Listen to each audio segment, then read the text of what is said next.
let's get into it. This video is going to be about my fall reads, so all the books I read this fall, plus what I'm currently reading, just because I like talking about my current reads and I never get to. I talk about my TBR a lot, but I don't talk about what I'm currently reading and like my current thoughts on those. And eventually I want to start doing vlogs, like reading vlogs, but I'm not quite there yet. And so for today, I'm going to talk about the books that I'm currently reading instead of doing a vlog. But first, I want to get into the books that I have already read, and I'm really excited to tell you about them and to see what you guys think. So as some of you know, if you do watch the videos on my channel, September was not the best reading month for me. So I only had a couple months to really read books, and since those months are pretty busy months for me, I didn't get to read a lot, but I read a decent amount, and let's get into that. So I'm gonna start with the books that I read but that I don't own. I actually borrowed them from the library, and those would be the Sega graphic novels. Now these past couple months I finished volumes 5 through 7, and to me it's kind of a blur because it's all one big story, and I've read up to I guess 7 volumes now, and I do like this series, but it's just not my most favorite series that I've ever read in terms of graphic novels. It is kind of weird and nothing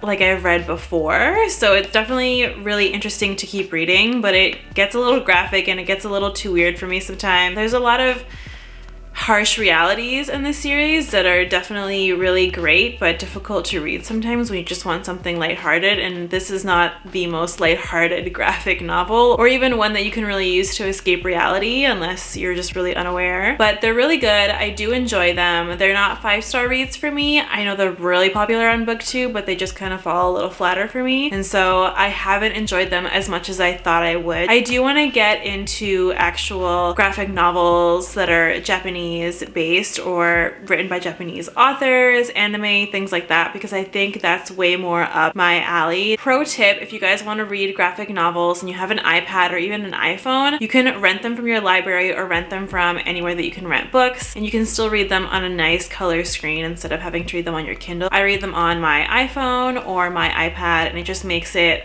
an amazing experience without having to actually buy a physical copy of a graphic novel. So I believe I did actually finish a book in September, and that was because I had been binge reading the Throne of Glass series, and I finished the Kingdom of Ash, the last novel in that series by Sarah J. Maas. This is her first series of hers that I read, and as most of you know, I absolutely loved it. I loved all the books. I think Heir of Fire was my favorite in the series, and that's just because everything that was happening in the series finally came to like its climax, and things were actually going down, and like all the stuff that I wanted to happen was finally happening, and it was amazing. And so Kingdom of Ash is similar in the way that, you know, in Tower of Dawn it kind of like stops and you don't get to see Aelin anymore, and I'm not going to spoil the book for you guys, but you just don't see her as much in that book, so I was kind of like, oh, trying to get through it. It was still a good story, but Aelin is my favorite to read about, which is why I love it, so it's hard to have a whole book that's not about her. So when we got to Kingdom of Ash, I was finally so excited to get back into the story of Aelin, and even though it was a hard one, it was really satisfying. The end for me for this series wasn't as satisfying as other books in the series, and that's not because it was a bad story or anything like that. I just wanted things to remain a certain way, and I wasn't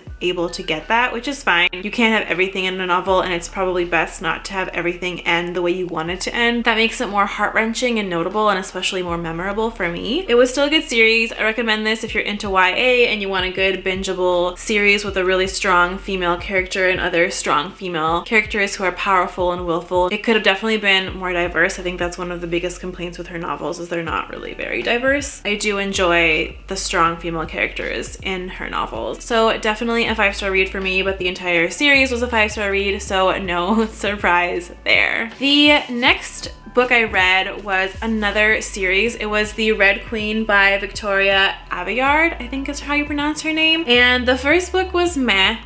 And then the second book was Glass Sword, which I didn't really enjoy, and I was actually wondering if I would continue reading the series after Glass Sword. It just wasn't for me. And then was King's Cage, which I actually enjoyed more. And then the last one is actually War Storm, which was going to be a December read, but I ended up finishing it in November. So I'm going to include that in my fall wrap-ups. And this was by far probably the best book in this series for me. A lot more happened. It was psychologically more interesting. I don't have a very structured way in terms of how I rate books. I know a lot of people have spreadsheets and point systems, and I just don't have that right now because I just want to read books for enjoyment and rate them in terms of what I feel about them. I'm not a super critical reader. I just rate it on the story itself because I love storytelling, and I think a really good book has a really good tale, and a really good storyteller can make a great novel even if they're not the best writer in the world. And I think this last book did tie in the whole story together. It didn't particularly end the way I wanted it to end, but it ended in a pretty satisfying way and a realistic way, which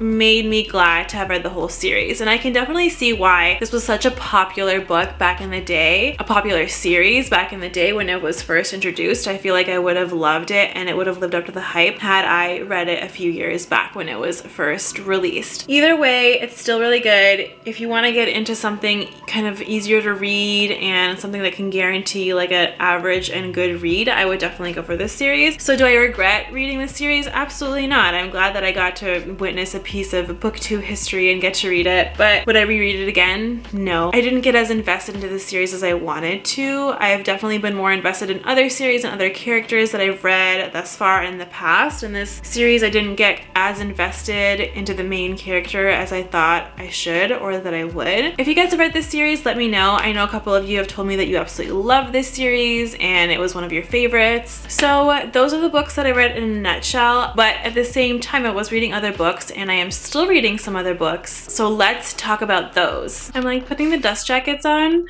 for the purpose of this video, and every time I do that, I just feel like I'm dressing up a doll. It's time to show yourself to the world. I gotta put something on, and voila. So beautiful.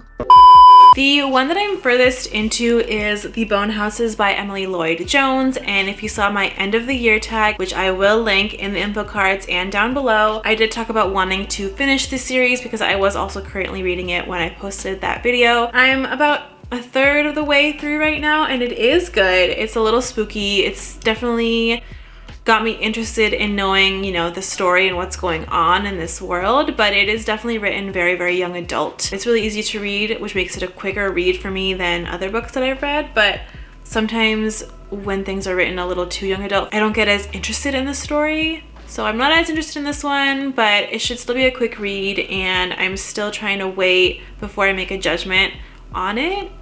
It's just that other booktubers like Books with Chloe have just loved this book. I'm pretty sure she gave it like a 4 stars, and I don't know that it's gonna be a 4-star read for me, but I'm definitely gonna give it a chance. It just sounded so promising when I read the synopsis, and I was so excited for it, and now that I'm a third of the way in, I'm just a little bit like maybe verging on disappointment, but we'll see. I don't know.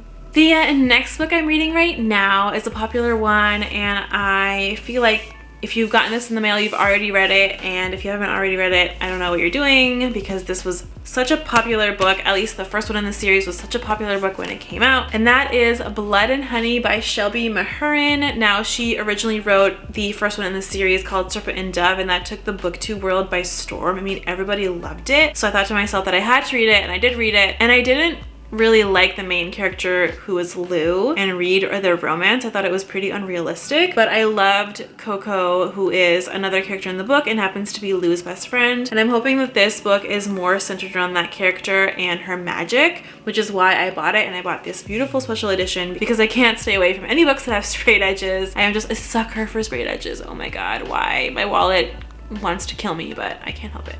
I can't help it. I love beautiful things.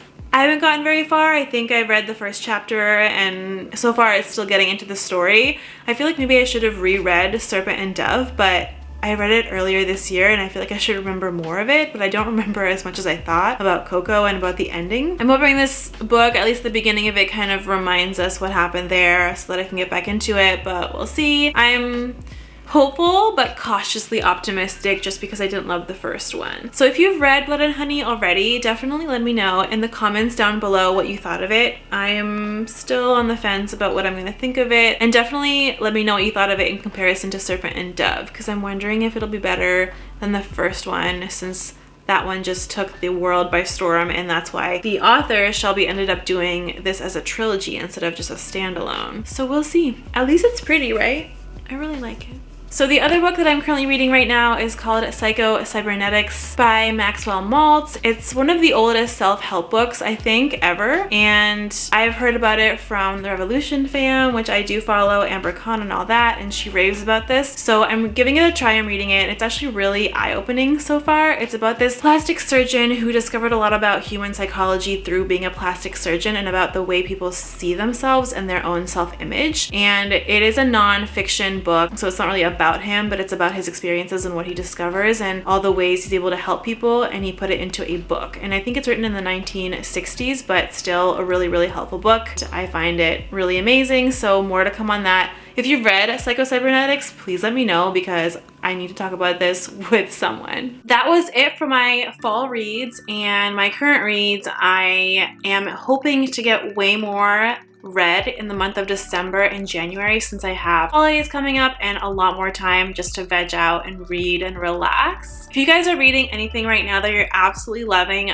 please leave it down in the comments below. I would love to know what your holiday reads are, and I've already shared my December TBR, so I will link that up here and I will leave it down below in the description box in case you missed it. If you like this video, please click on the thumbs up button and give it a like, and if you enjoy my channel, please subscribe to me. It is always great to have you guys join my little community and talk to me about what books you're reading. Thank you!